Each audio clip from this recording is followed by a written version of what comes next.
bienvenue pour ce 9e épisode des Temps forts, nos rendez-vous mensuels sur l'actualité de l'environnement de la formation. Et aujourd'hui, donc, nous sommes ravis de vous retrouver avec Alexa et nos 2 invités. Eh bien, bonjour, à tous, merci de nous avoir rejoints, messieurs. Aujourd'hui, donc, nous allons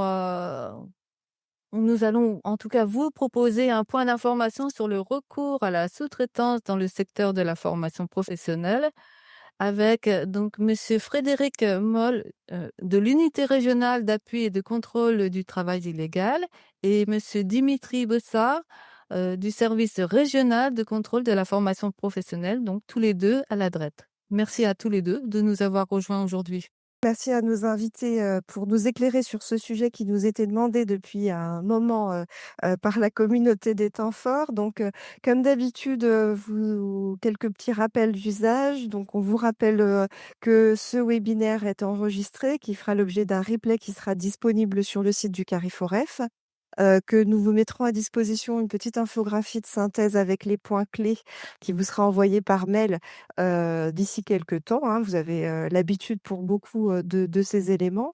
Nos invités vont intervenir. Vous avez la possibilité bien sûr de partager, d'échanger, de poser des questions via la rubrique de chat que vous avez dans votre barre de tâches en bas de l'écran. Donc pour rappel, ces questions seront traitées en fin de webinaire, hein. N'hésitez pas à inscrire vos éléments au fur et à mesure, des éléments qui vont vous être présentés et on essaiera de revenir sur le maximum de questions avec nos invités en toute fin de webinaire. Merci à tous. Merci Alexa.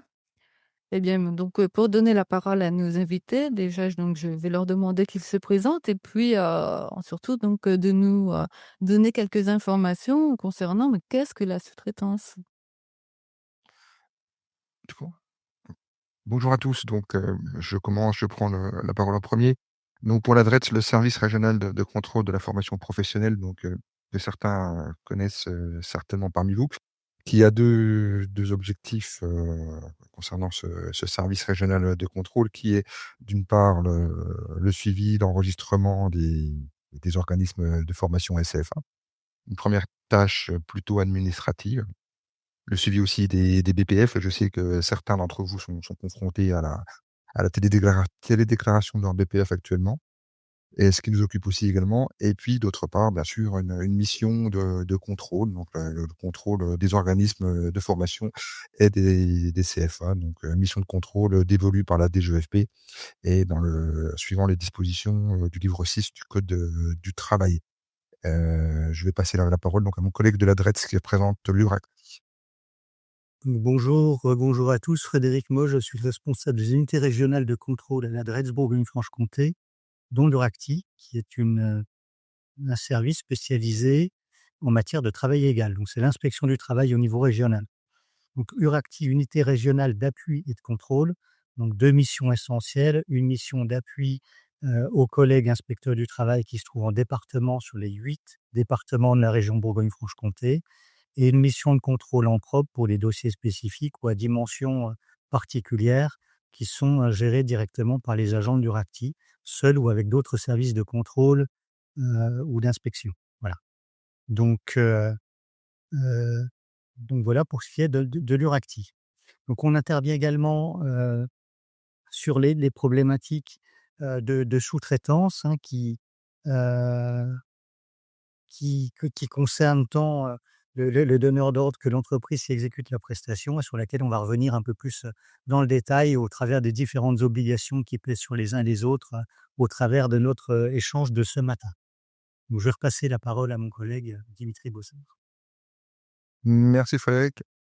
En effet, il est vrai que dans le domaine de la formation professionnelle, la sous-traitance est largement utilisée. C'est un constat qu'on a pu tous faire et il nous semblait important, pour pas dire nécessaire, de vous passer quelques repères par rapport aux obligations qui sont à respecter lorsqu'on a recours à un sous-traitant dans le domaine, de la formation professionnelle. Sachant que, les règles de la sous-traitance, sont générales et s'appliquent dans tout domaine, hein, il faut le savoir. et elle s'applique également donc dans le domaine, de la formation professionnelle. Donc, qu'est-ce que c'est que la sous-traitance? D'un point de vue général, c'est défini par une loi qui est un petit peu ancienne et qui s'appliquait à cette époque principalement dans le cadre du bâtiment. C'est la loi de 1975 relative à la sous-traitance. Mais d'une manière, générale, la sous-traitance se définit comme au sein de la formation, comme un organisme de formation donneur d'ordre qui confie la réalisation d'une action de formation à un tiers et que ce tiers est un sous-traitant, et il réalise, cette formation pour un client. Donc le sous-traitant peut être un autre organisme de formation, qui a contractualisé cette sous-traitance, voire une personne morale individuelle. Donc ce serait plutôt un micro-organisme de formation, donc un sous-traitant, de taille, micro-entreprise. Voilà, donc 2 possibilités principalement: le recours à une société, à un autre organisme, de formation, voire le recours à un micro-entrepreneur, pour réaliser un certain nombre de tâches dans la formation qui était contractualisée avec le client. Donc 3 acteurs, c'est le donneur d'ordre, le sous-traitant, qui bien souvent dans le domaine, de la formation peut être, un micro-entrepreneur qui réalise, le face à face de formation, et le maître d'ouvrage, donc le client pour lequel, il a été, conclu, de réaliser cette formation. Donc bien une relation contractuelle tripartite.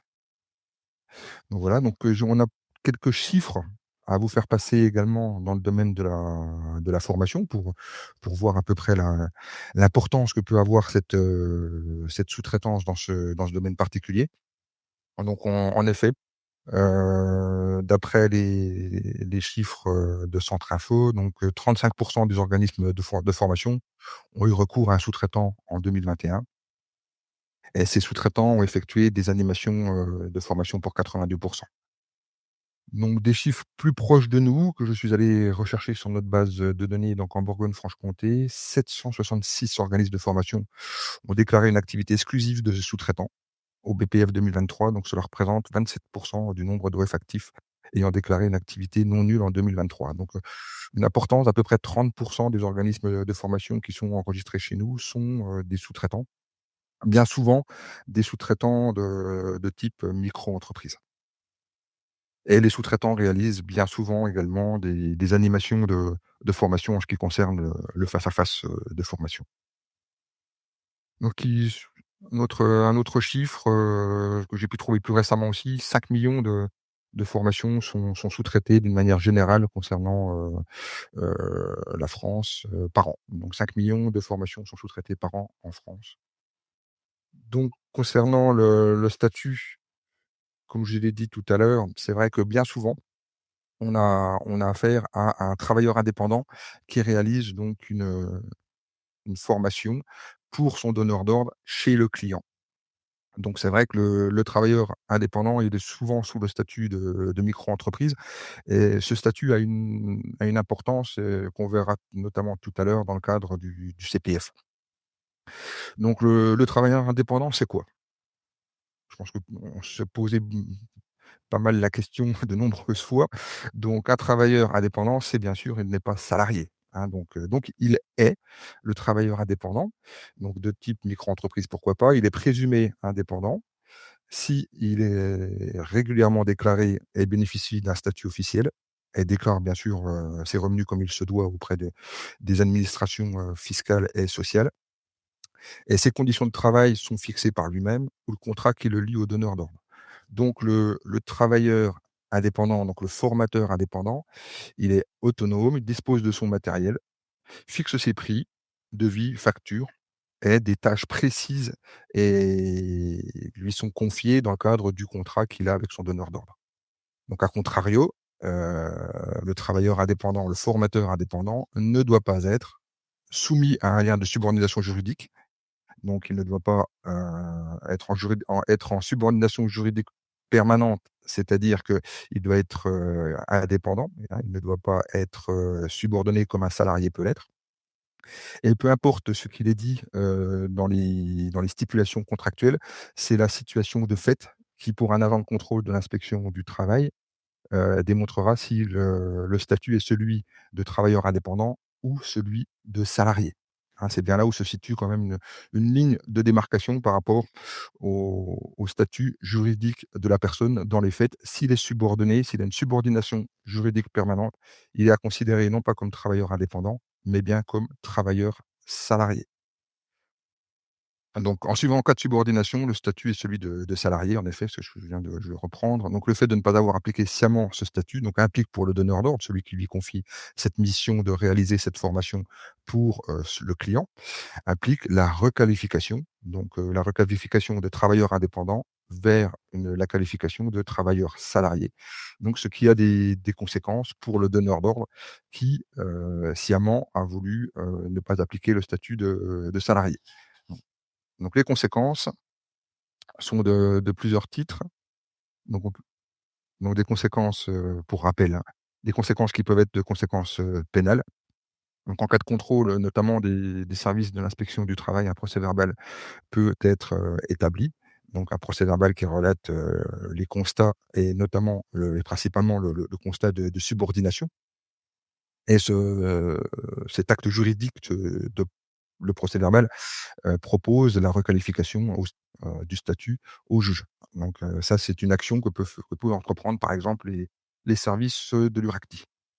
Donc les conséquences civiles également aussi, une action civile peut être engagée par le salarié si en effet la personne se trouve dans un statut, qui ne devrait pas être le sien. Donc il est considéré par son donneur d'ordre comme un travailleur indépendant et lui-même voit ou constate qu'il n'est pas réellement indépendant et qu'il est subordonné, c'est-à-dire subordonné, comme je disais tout à l'heure, avec une subordination juridique permanente.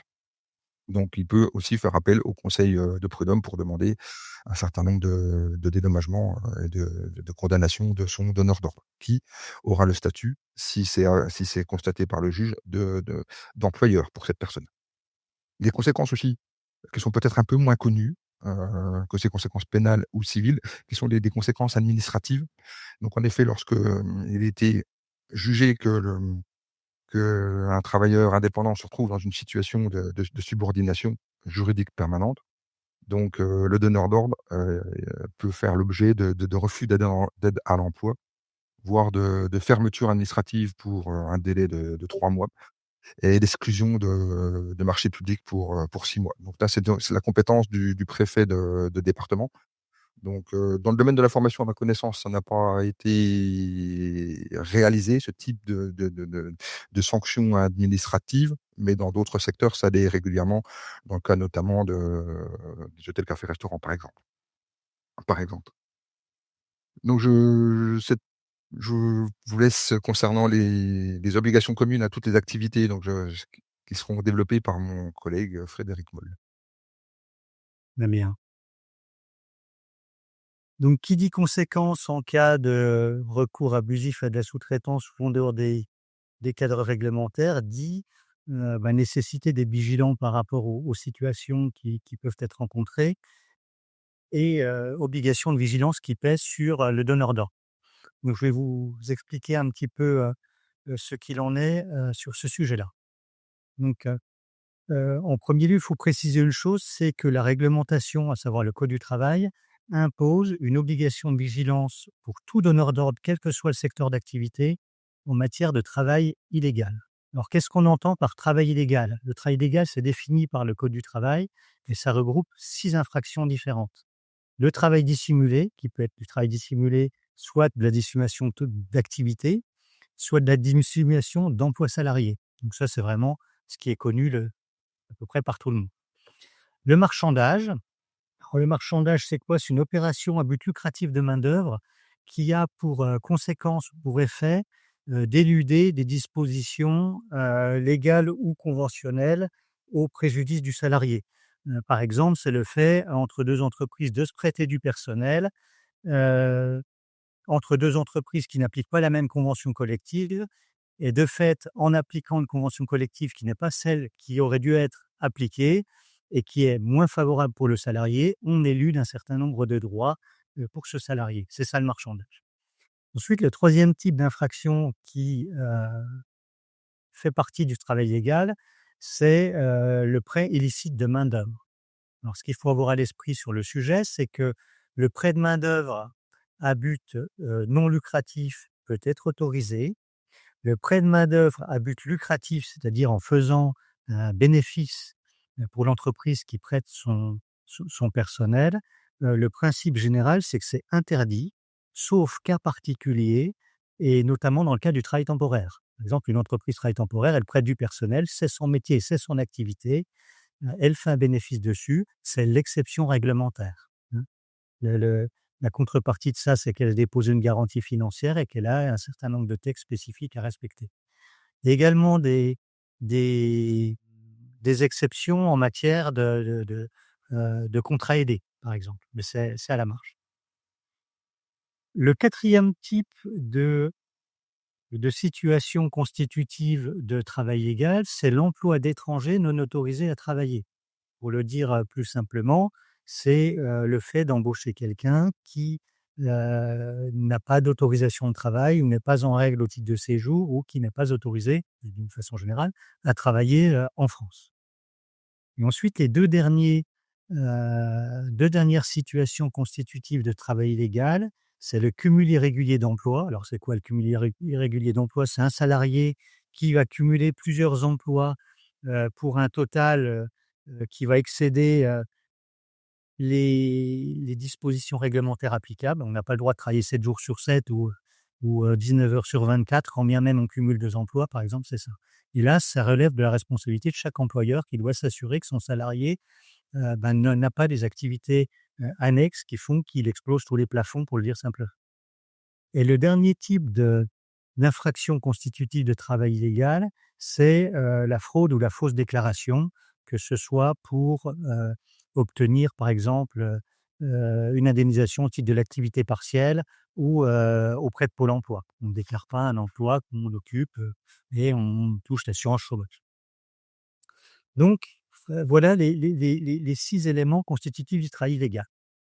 En ce qui concerne l'obligation qui pèse sur le donneur d'ordre quand il fait appel à un sous-traitant, alors il y a des obligations qui sont propres au travail illégal et c'est le principe de l'obligation, il est posé par l'article qu'on vous a mis, hein, de façon succincte, l'article L8222-1 du Code du travail qui dit: «Toute personne vérifie lors de la conclusion du contrat», donc c'est vraiment au tout début, donc avant que la prestation débute, dont l'objet porte sur une obligation d'un montant minimum, alors c'est 5 000 € hors taxe, on le dit tout de suite, en vue de l'exécution d'un travail, de la fourniture d'une prestation de service ou de l'accomplissement d'un acte de commerce et périodiquement jusqu'à la fin de l'exécution du contrat, donc ça c'est tous les 6 mois, que son contractant s'acquitte, alors ce qui va nous intéresser nous ici, c'est le petit 1, des formalités mentionnées aux articles L8221-3 et L8221-5 du Code du travail.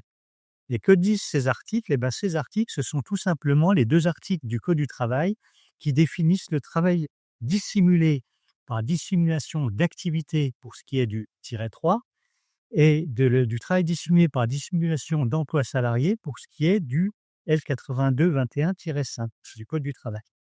Et ces 2 articles, ils disent quoi? Alors, c'est quoi le travail dissimulé par dissimulation d'activité? Eh bien, c'est, j'ai envie de dire tout simplement, le fait, d'exercer une activité à but lucratif, en se soustrayant intentionnellement à certaines obligations. Et les obligations en question, c'est quoi? Il y en a plusieurs, ça peut prendre différentes formes. Ça peut être l'immatriculation au registre national des entreprises, anciennement RCS et Chambre des métiers, hein, c'était regroupé dans le registre national des entreprises. Ou continuer de travailler, après une radiation, donc une entreprise qui n'est plus immatriculée, qui continue à travailler, ben, c'est de la dissimulation d'activité. Ça peut être également le fait de ne pas avoir procédé aux déclarations qui doivent être faites auprès des organismes de sécurité sociale, d'administration fiscale, donc c'est-à-dire de ne pas payer les cotisations, auprès, de l'URSSAF, pour le dire simplement, ou des impôts. Et il y a une troisième situation, mais qui ne va pas forcément nous concerner ici aujourd'hui, ça concerne les entreprises étrangères, elles cadrent qui envoient des salariés détachés. Donc je ne m'étendrai pas dessus. Le deuxième article qui est cité, le L8221-5, qui définit donc la dissimulation d'emploi, le travail dissimulé par dissimulation d'emploi salarié.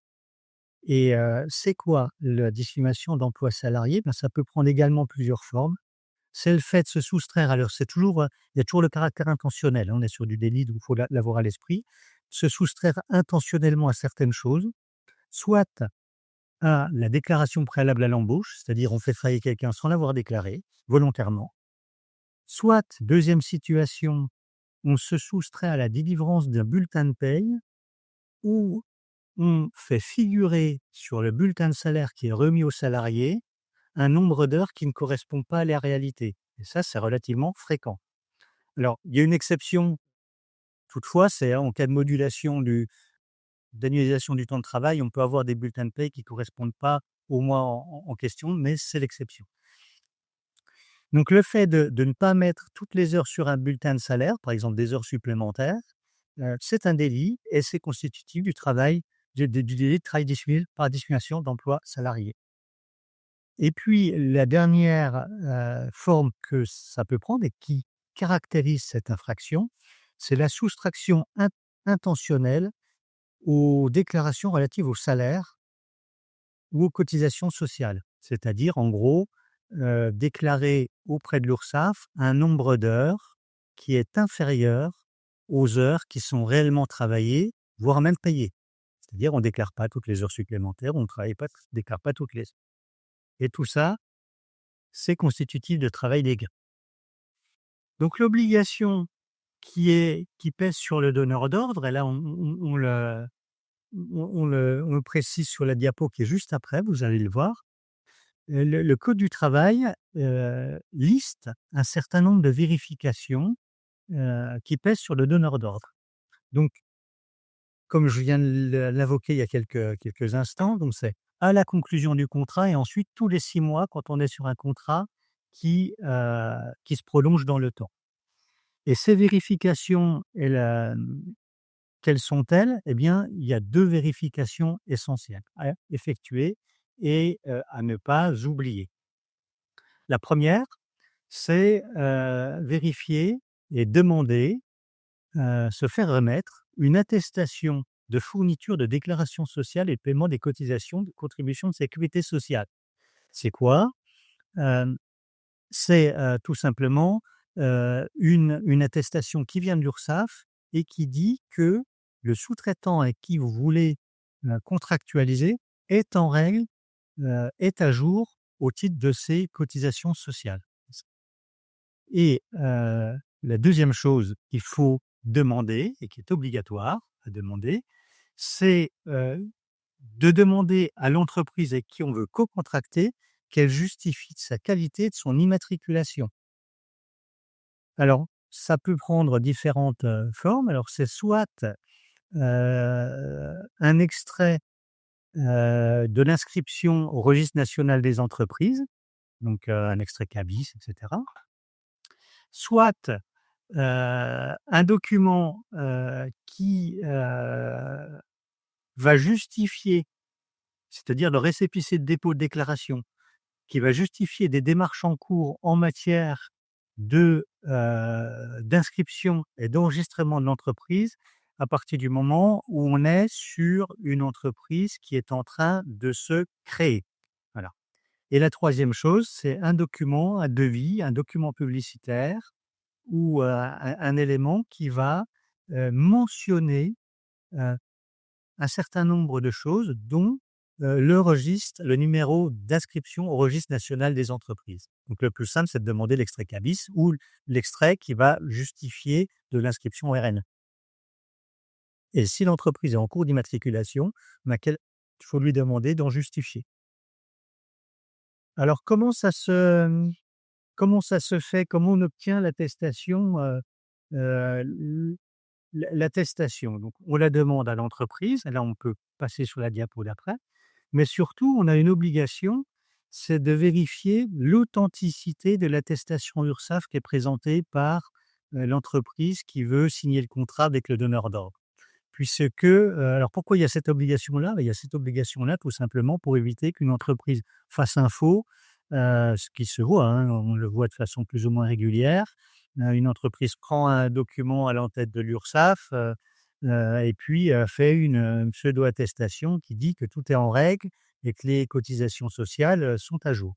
Alors pour se prémunir de ça, la loi impose aux donneurs d'ordre de faire la vérification de l'authenticité de l'attestation. Et comment ça se fait? Ça se fait en ligne.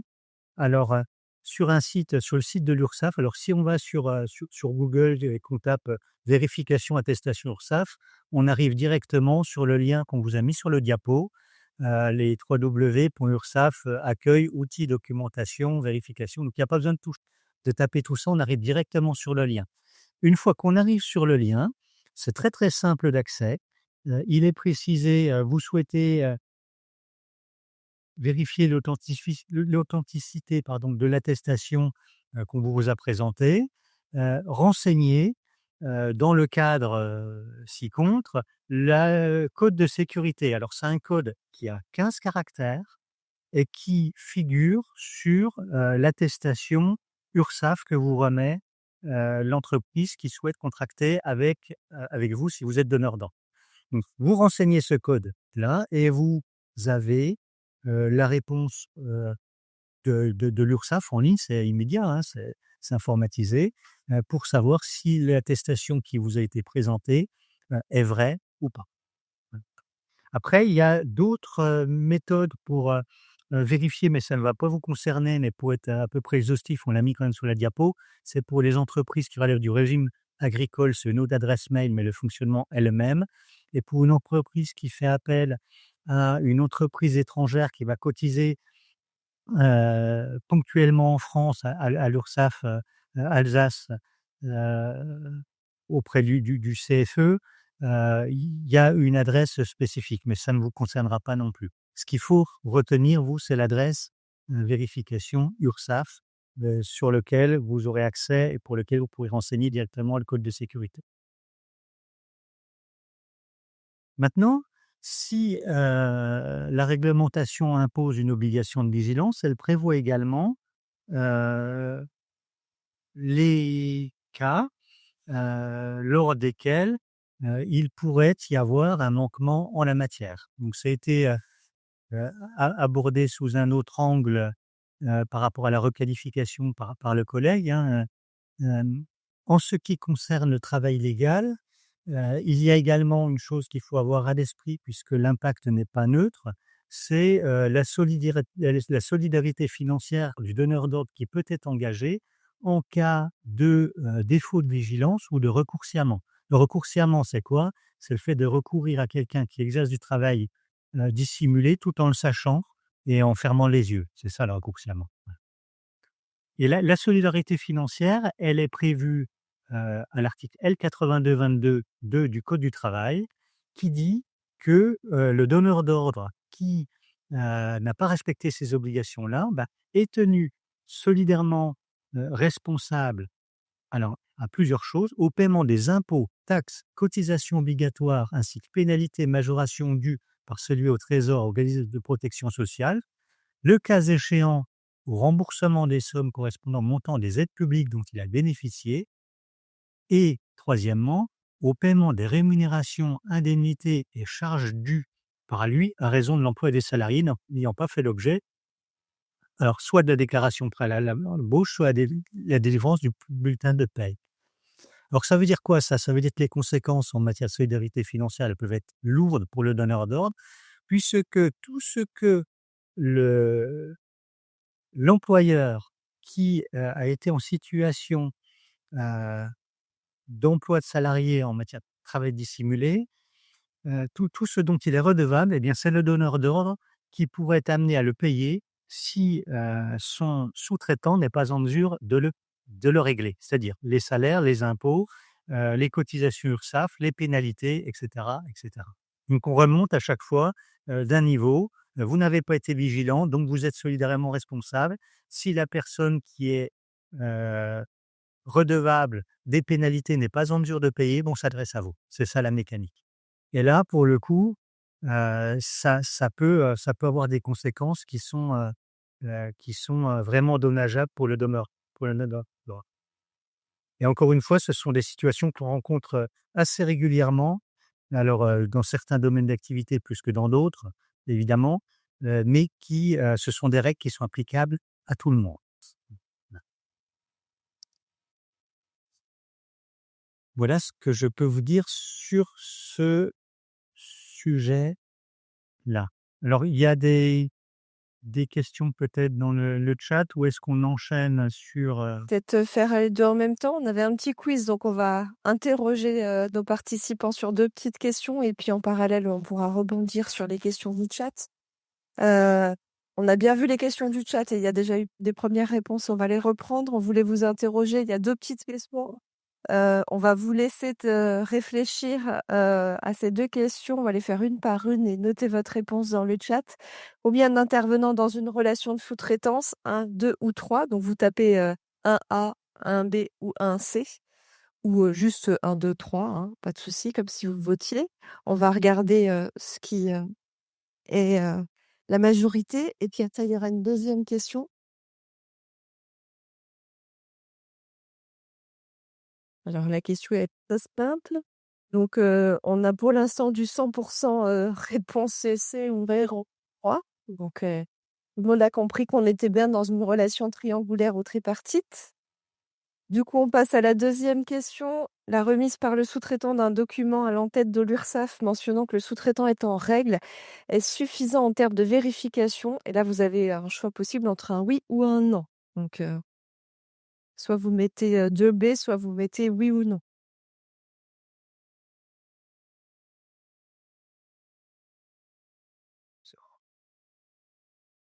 Je pense que les messages sont bien passés puisque les majorités, tournent sur les mêmes les mêmes réponses.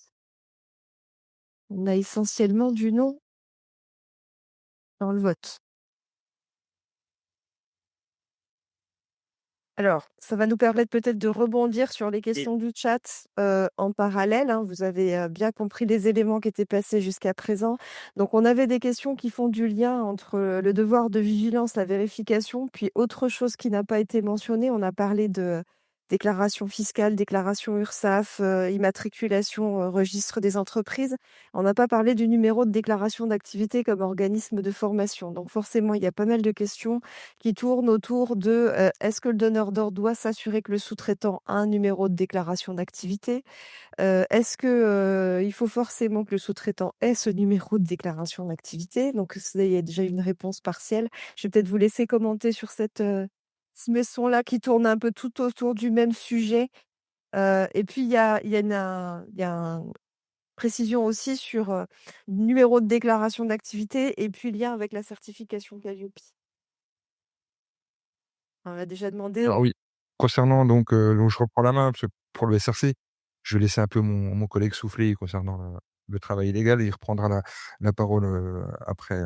Donc concernant le numéro de déclaration d'activité, donc en effet, c'est les dispositions de l'article, L 6351-1 qui font obligation à toute personne qui réalise des actions de formation de détenir un numéro de déclaration d'activité, donc de s'enregistrer auprès du service régional de contrôle que je représente.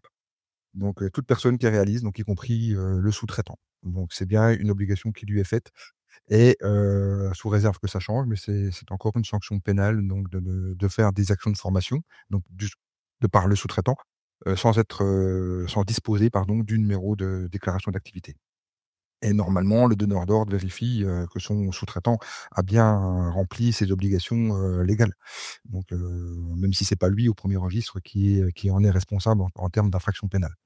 Mais en règle générale, c'est vérifié également, par le certificateur Calliope du donneur d'ordre qui vérifie les liens qu'il peut avoir, avec, les sous-traitants et certainement que le certificateur demande à ce que enfin vérifie pardon, à ce que le sous-traitant, pour lequel le donneur d'ordre a recours dispose d'un numéro de déclaration d'activité.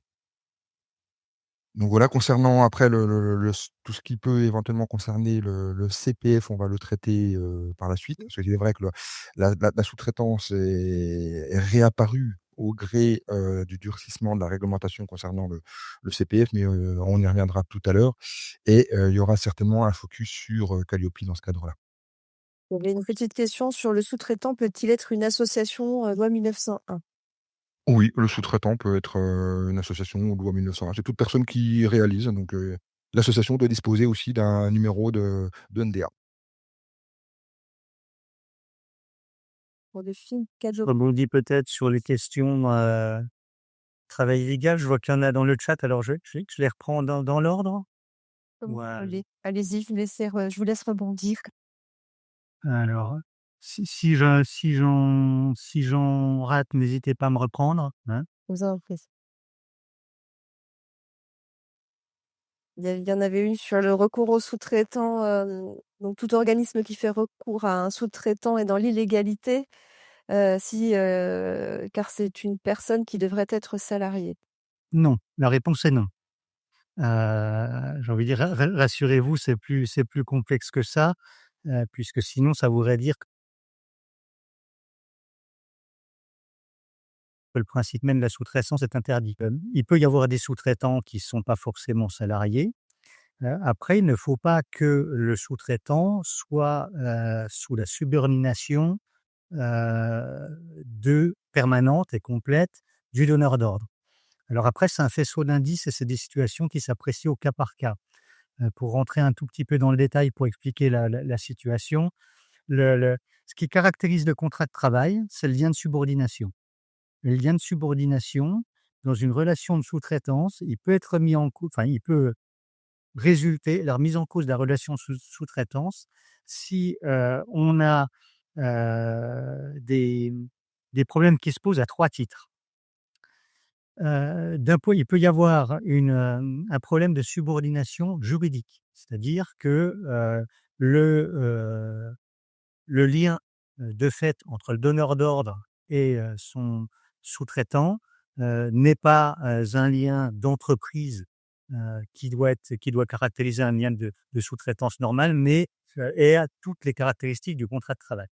J'y reviendrai après si vous voulez qu'on explique un petit peu plus. Deuxième type de subordination, subordination économique. Il peut y avoir un problème si un sous-traitant travaille à 100 ou à 99 pour le même donneur d'ordre et que sans ce donneur d'ordre-là, il ne peut pas vivre. Et troisième type de subordination qui peut être caractérisée, c'est une subordination technique. La subordination technique, c'est quoi? C'est lorsque le sous-traitant n'est pas en mesure d'exercer par lui-même si le donneur d'ordre ne lui fournit pas un certain nombre d'éléments matériels. Que ce soit, ça pourrait être pour un organisme de formation, des supports, un véhicule, du matériel informatique, enfin, voilà. Donc on a ces trois éléments-là, juridiques, économiques et techniques. Et en fonction des situations qui sont constatées, qui peuvent avoir des degrés divers, hein, en termes d'implication et de lien entre le donneur d'ordre et le sous-traitant, c'est un faisceau d'indices, on va être en mesure de caractériser ou pas, et le juge va reconnaître ou pas un lien de subordination. Et si le lien de subordination est établi, alors oui, on est dans une situation de travail illégal, de travail dissimulé, puisque la personne ne devrait pas être travailleur indépendant sous-traitant, mais dans les faits est salarié. Mais ça ne veut pas dire que le recours à un sous-traitant est interdit.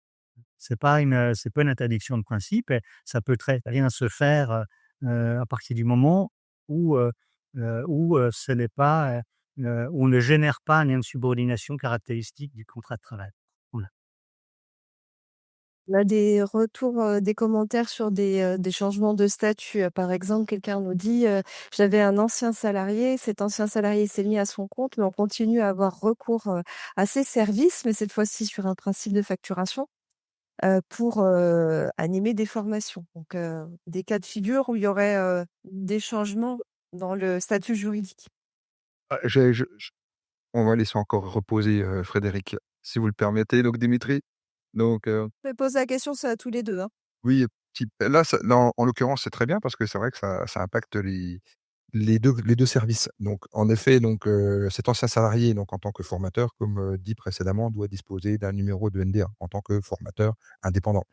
Après se pose la question en effet du faisceau d'indices concernant cette relation nouvelle, qui l'a fait passer du statut de salarié au statut de travailleur indépendant pour son ancien employeur. Donc là, c'est vrai qu'il ne doit en aucun cas, cette personne, être dans un lien de subordination juridique permanente à l'égard de son, ancien employeur, et le fait qu'il soit, ancien salarié pourrait, entrer dans le cadre du faisceau d'indices, laissant à penser qu'il est plus sur un statut de salarié que sur un statut de travailleur indépendant. Hein, donc moi, pour ma part, c'est vrai qu'on peut s'apercevoir encore hier, lorsqu'on, nous téléphone pour, se déclarer comme travailleur, indépendant, organisme de formation indépendant, bien souvent, il y en a certains qui ne savent pas qu'ils sont, réellement indépendants et ils ne souhaitent pas devenir organisme de formation. Ils pensent qu'ils sont, encore salariés.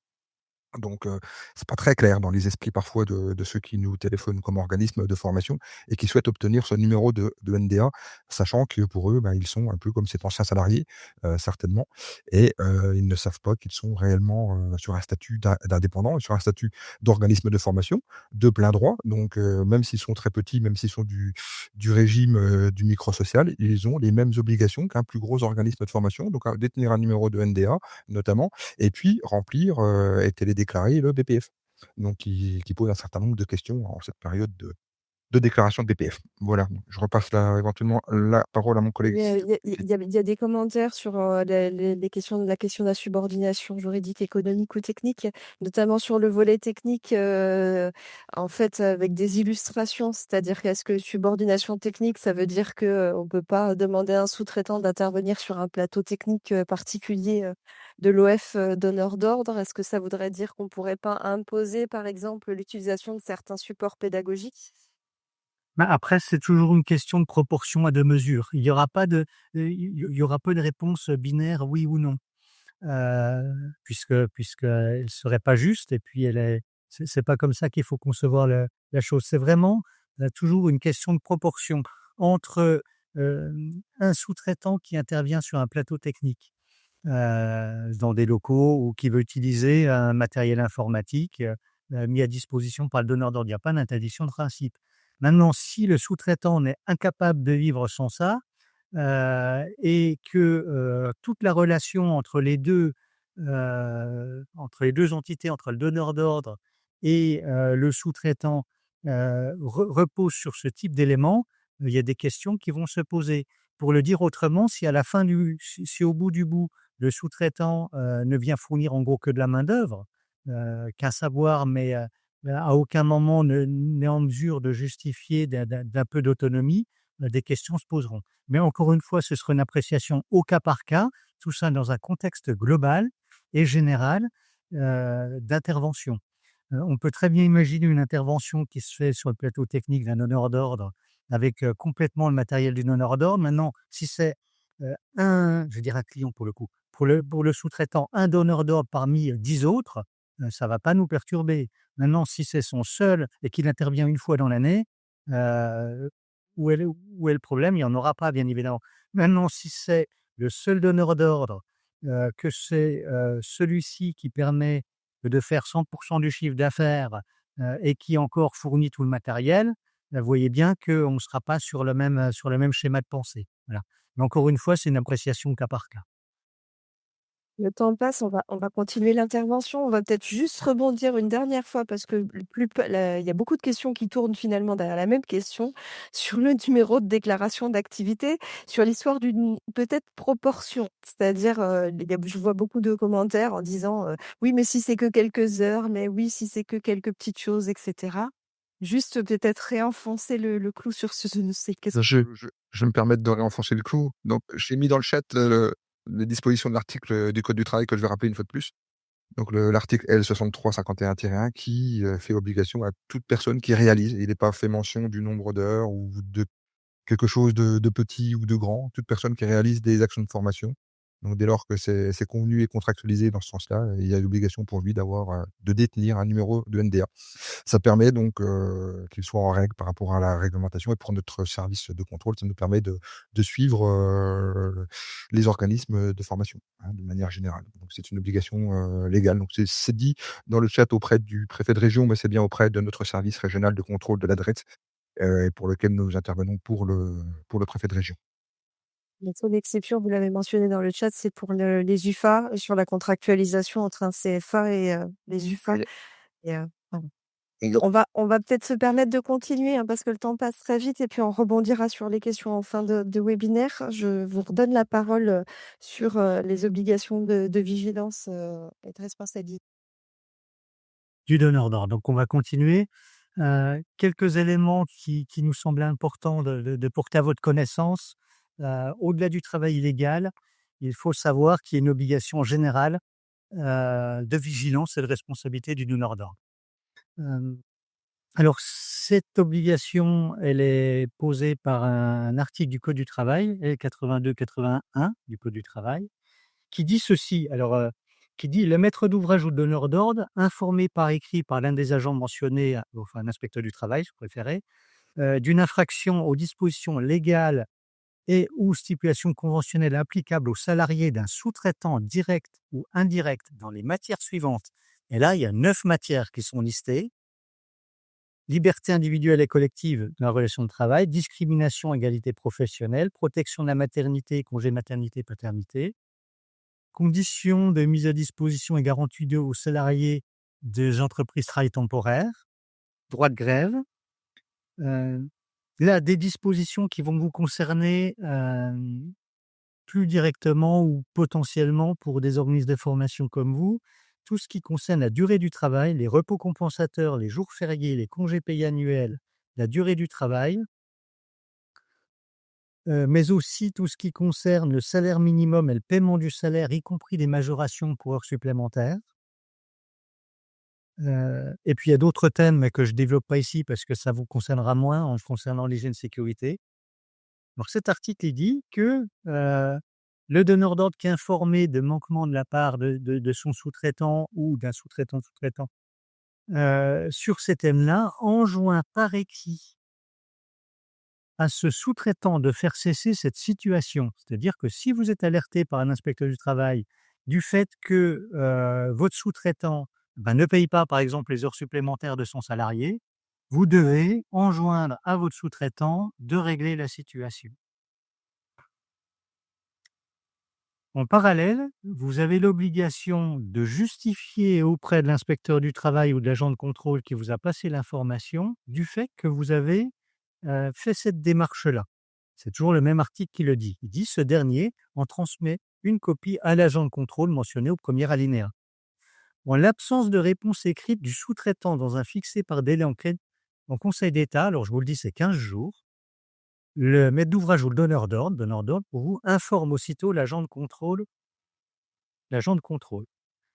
Et ce même article, il dit: pour tout manquement à ses obligations en matière d'injonction et d'information mentionnées au présent article, le maître d'ouvrage ou le donneur d'ordre est passible d'une sanction prévue par un décret en Conseil d'État. La sanction, c'est une amende encourue de 1 500 €. C'est une amende de 5e catégorie. Concrètement, ça veut dire quoi, ce que je viens de vous dire? Ça veut dire que si un donneur d'ordre est informé par un agent de contrôle de différents manquements, que ce soit en matière de durée du travail, de salaire ou autre, dont se rend, j'allais dire, coupable, entre guillemets, son sous-traitant vis-à-vis de ses salariés, il doit prendre les mesures et demander à ce que cela se règle. S'il ne le fait pas, eh bien, il peut être mis en cause à son tour. Voilà. Donc ça, il faut quand même l'avoir. Alors c'est pas très fréquent.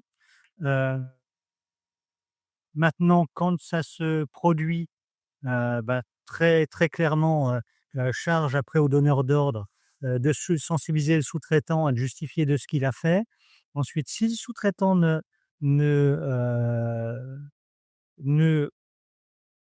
règle pas la situation, le donneur d'ordre n'en sera pas forcément responsable à partir du moment où il aura été diligent et qu'il aura passé l'information. Maintenant, s'il ne fait rien, c'est plus la même chose, sa responsabilité sera engagée.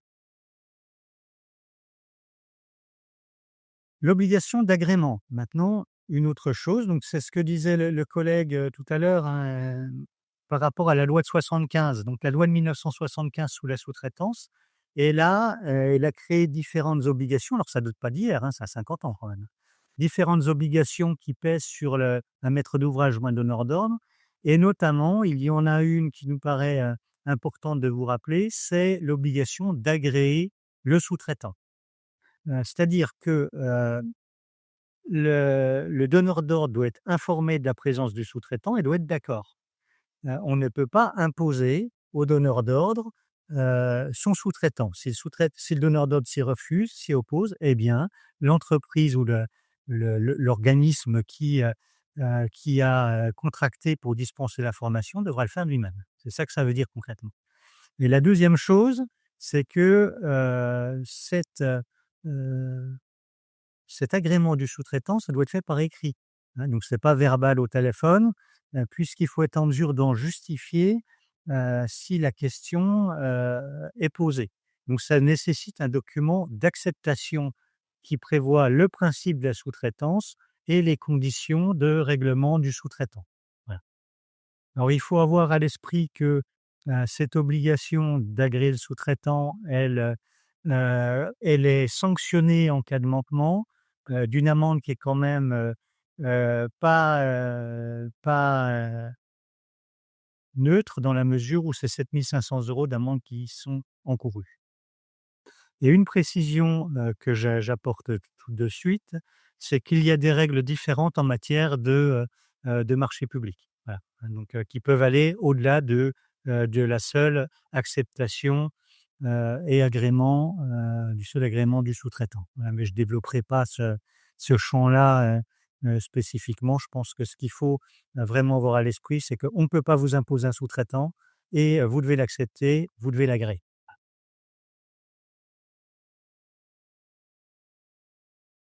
Voilà ce qu'on peut dire sur le sujet. Je passe la main pour le CPF aux collègues. C'est sur notre, dernier point sur la sous-traitance et le CPF. Merci pour vos nombreuses questions. On essaiera de revenir sur la majorité. Il y a encore beaucoup de questions qui tournent sur la même question à laquelle on a déjà répondu sur le Le numéro de NDA, ouais. Mmh.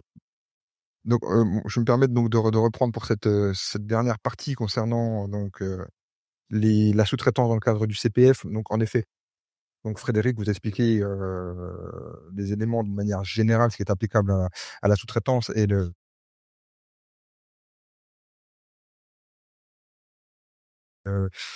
code du travail, article 22 visant à lutter contre la fraude, au CPF et un décret également, en 2023, applicable au 1er avril, 2024 pour certains éléments. Donc en effet, le législateur s'est aperçu qu'il y avait un nombre de fraudes important dans le cadre du CPF. Donc le dispositif CPF est géré par la Caisse des dépôts et consignations qui a souhaité, que un certain nombre de ces abus puissent être, réfrénés, et notamment en ce qui concerne la sous-traitance. Donc, la CDC, par exemple, s'est aperçue qu'il y avait des organismes de formation qui ne disposaient pas de formateurs et qui ne réalisaient pas donc d'actions de formation par eux-mêmes, donc des donneurs d'ordre, qui utilisaient par contre, qui avaient recours qu'à des sous-traitants. Donc, ça pouvait poser quand même un certain nombre de questions, éventuellement un certain nombre de problèmes, en tout cas aux yeux notamment, de la CDC et du législateur qui a souhaité, modifier un peu les choses en ce qui concerne la sous-traitance dans le cadre du dispositif CPF particulièrement. Donc, en effet, donc dans ce cadre-là, donc, il faut bien retenir qu'il doit y avoir un contrat de sous-traitance qui doit être, écrit, que ce contrat doit mentionner un certain nombre, d'éléments, dont je vais passer tous les éléments qui doivent être mentionnés dans le contrat, mais qui sont bien précisés par les dispositions du code du travail. Donc, et que, ce contrat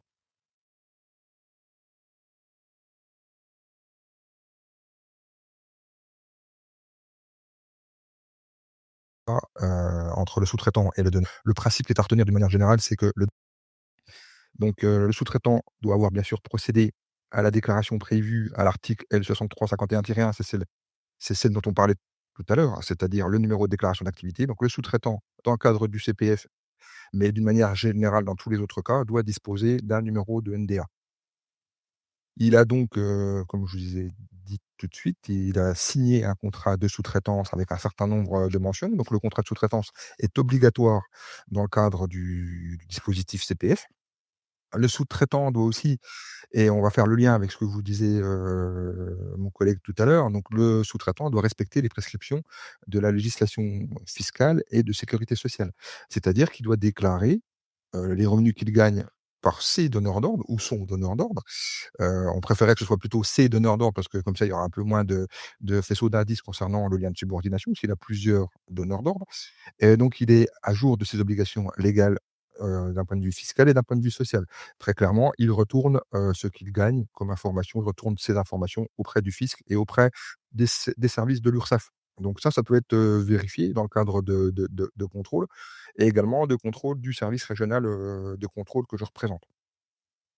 Il doit aussi justifier donc le sous-traitant doit justifier des titres et qualités en lien avec l'exécution de la prestation. Donc en effet, il doit avoir les qualités en termes de formation, pour pouvoir dispenser, la formation dans tel et tel domaine, hein, et ça, c'est d'une manière générale également aussi. Ne pas avoir fait l'objet aussi d'une condamnation pénale pour des faits constituant des manquements à la probité et aux bonnes mœurs, qui est également vérifié dans le cadre de l'attribution du numéro de NDA. Et satisfaire aux obligations comptables annuelles par la transmission, notamment, ce que je disais aussi tout à l'heure, de la transmission du bilan pédagogique et financier en tant que sous-traitant, même s'il est du régime, microsocial. Accepter et respecter bien sûr, hein, on est dans le cadre du dispositif, CPF, les conditions générales d'utilisation de l'espace dédié aux organismes de formation appelés donc, EDOF. Ne pas avoir fait l'objet d'un déréférencement temporaire, donc, lui-même ne pas avoir été déjà sanctionné par la CDC. La CDC, en effet, peut vérifier un certain nombre de ces points et s'ils ne sont pas respectés, proposer un déréférencement. Donc du sous-traitant et d enfin du pardon, du donneur d'ordre.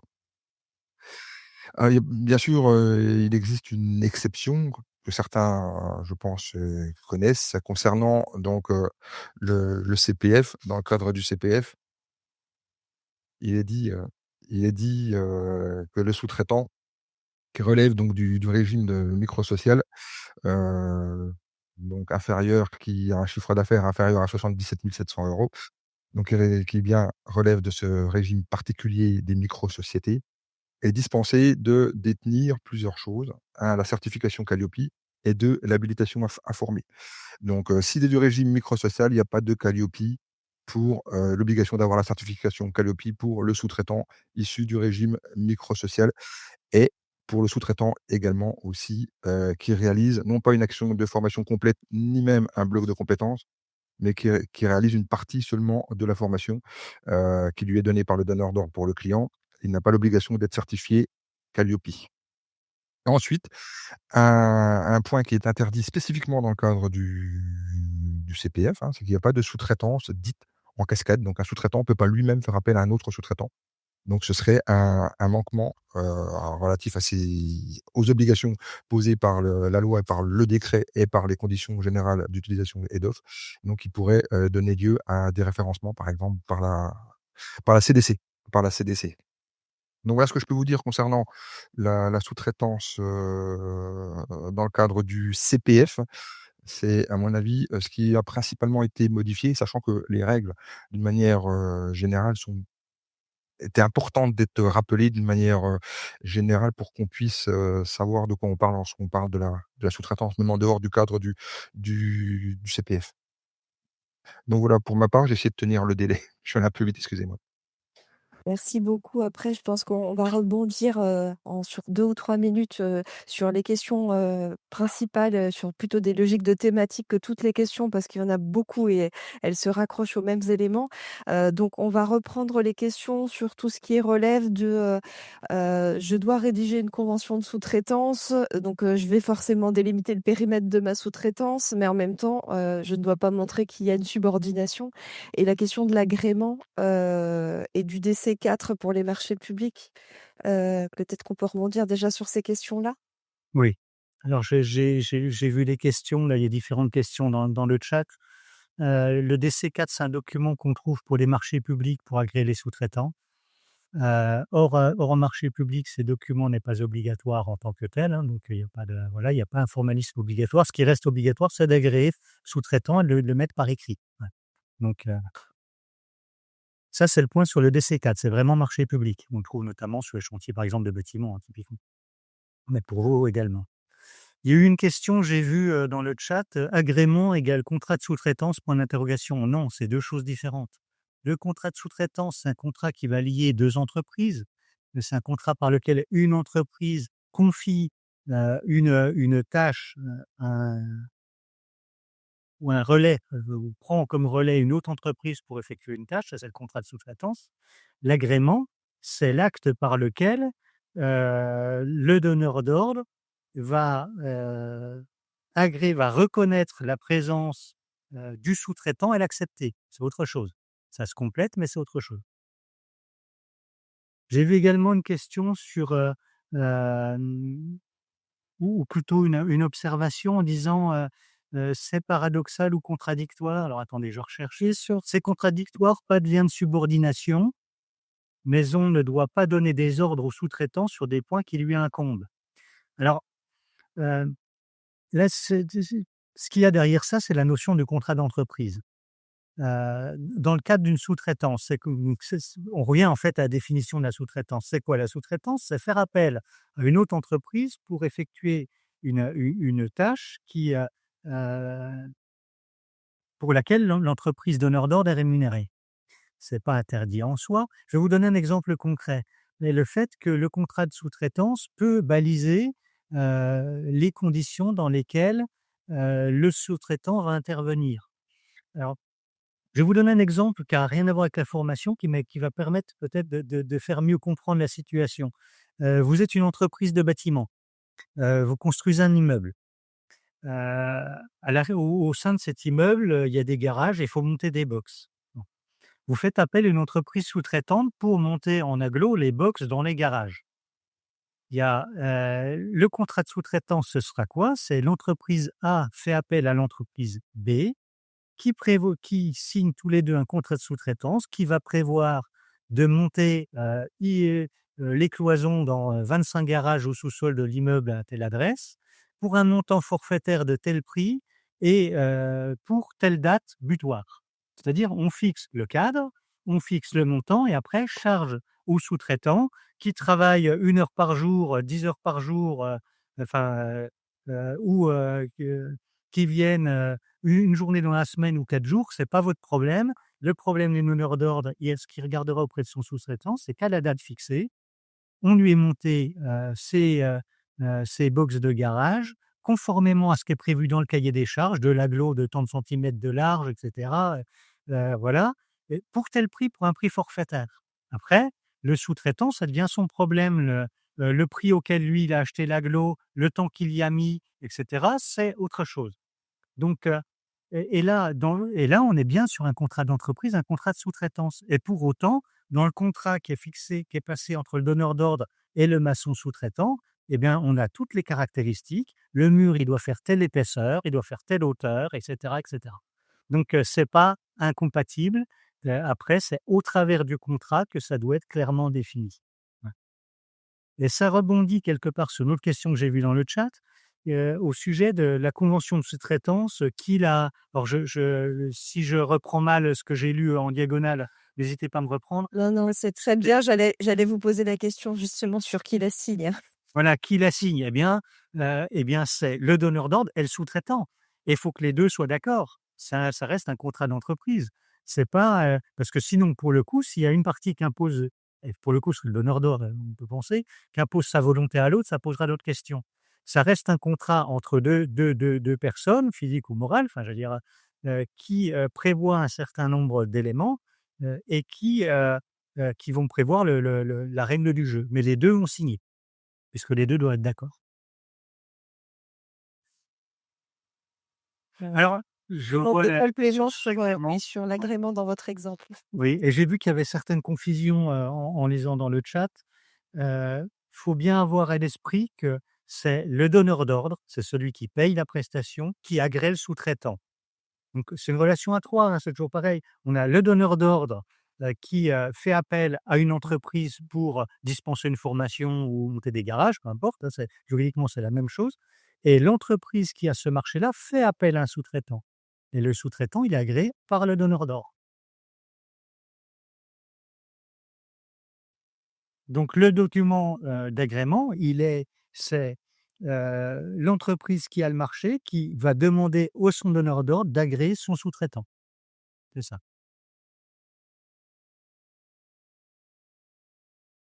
Donc la convention peut être établie par le donneur d'ordre. Oui, la convention sous-traitance. Mmh. Mais elle doit être acceptée par le sous-traitant. Tout le monde doit être d'accord, c'est un contrat. C'est de la transparence. quoi. On va peut-être finir sur, une dernière question puisqu'il est déjà 12h06, qui va finir de rebondir sur la question du numéro de déclaration d'activité en disant: «À quoi sert le numéro de déclaration d'activité?» C'est bon, le numéro de déclaration d'activité, donc il appartient au service, de l'État. On va dire que le domaine de la formation, professionnelle a été libéralisé, mais pour autant, il existe quand même, un certain nombre d'obligations. Et l'État, vérifie un certain nombre de points concernant, des organismes, de formation parce que d'une manière générale, les organismes, de formation ont accès à l'argent public. Donc, l'État tient à vérifier un certain nombre de choses. Donc le numéro de NDA, d'un point de vue général, est obligatoire pour tous ceux qui réalisent, des actions, de formation comme précédemment dit. Donc j'ai bien vu dans le chat qu'il y avait, que ça pouvait faire débat, notamment, avec le CPF, hors CPF et cetera. Mais en effet, ce qu'il faut retenir, c'est que, en tout cas aux yeux de la DRET, de la DRIET, de la CDC et de l'administration de la DGFP, et il y a l'obligation d'avoir un numéro de NDA. Donc c'est important, c'est obligatoire. Et à quoi il sert? Mais il sert à être enregistré, à être connu. Un certain nombre de points sont vérifiés, au moment de l'enregistrement qui sont notamment, le bulletin, le B12, le B3 en termes d'infractions pénales éventuellement commises par le futur organisme de formation. Donc on peut refuser un certain nombre de personnes qui voudraient être organismes de formation, qui n'ont pas, soit les compétences, soit, la compétence juridique parce qu'ils ont été, condamnés pour manquement à la probité et aux bonnes mœurs. Donc un certain nombre de vérifications sont également faites par le service, de contrôle que je représente, quant à l'enregistrement du numéro de NDA. Et le BPF nous sert aussi à retracer un certain nombre de volumes d'activités, de formation et d'utilisation de fonds publics. Voilà, pour faire le lien entre le numéro de NDA et le BPF, qui sont 2 obligations, qui doivent être réalisées par les organismes, de formation. Voilà, concernant Calliope, juste un point que j'ai vu dans le chat concernant Calliope, en effet, pour être très clair, hors CPF, pas d'obligation Calliope pour les sous-traitants, hein. C'est bien le donneur d'ordre qui dispose de Calliope pour son sous-traitant. Je dis bien hors CPF. Dans le cadre du CPF, là, on est bien dans la limite de ce que je vous disais tout à l'heure avec le régime microsocial. Mais ce qu'il faut retenir, c'est hors CPF, on est dans le cadre, on va dire, d'obligation de Calliope, enfin, pour le donneur d'ordre et pas pour le sous-traitant. J'espère que j'ai été clair sur ce point. Un grand merci parce qu'effectivement, il y a eu beaucoup, beaucoup de questions et vous êtes bien prêtés au jeu des questions. On a rebondi, je pense, sur le maximum. En tous les cas, elles sont enregistrées, les questions. Et puis, s'il y a des éléments sur lesquels on n'est pas revenu, vous aurez les informations dans l'infographie de synthèse qu'on enverra. Complètement. Et moi donc bon, je vois que Véronique Walter, dit qu'effectivement Fort pourrait réfléchir à une action de pro là-dessus. Évidemment, c'est complètement dans le sujet, donc il y a pas de souci. Beh, écoutez, en tout cas, un grand, grand merci à nos 2 intervenants, hein, pour, cette présentation extrêmement intéressante et puis surtout très précise. Bon, j'espère que ça a pu répondre, à un certain nombre de questions des participants, même si je pense que certains ont eu quelques sueurs froides. Mais, bon, j'espère que, les éléments de réponse ont pu les satisfaire. Du coup, Eh bien, comme d'habitude, on vous rappelle que quand vous allez quitter le chat, vous avez une toute petite enquête qui s'ouvre, dans une logique d'amélioration continue. Donc merci, de la compléter. C'est toujours important pour nous, pour le retour à nos invités. Et puis, ben, vous pouvez commencer à nous proposer des thématiques pour, les temps forts de la rentrée, hein, puisque, du coup, on sera plutôt après sur la programmation du mois de septembre. Donc, n'hésitez pas si vous avez des idées de sujets. très bien. Merci à tous et puis bien les temps forts continuent et le prochain épisode, de juin sera consacré au rendez-vous de l'actualité avec Alexa et donc les inscriptions sont déjà en ligne. On fera un petit point, sur la veille, les quelques points qu'il fallait peut-être pas manquer, sur les, 3-4 mois qui viennent de passer. Très bien. Eh bien, merci à tous et merci encore à nos invités. À très bientôt. Merci. Au Merci, à bientôt sur les prochains temps forts.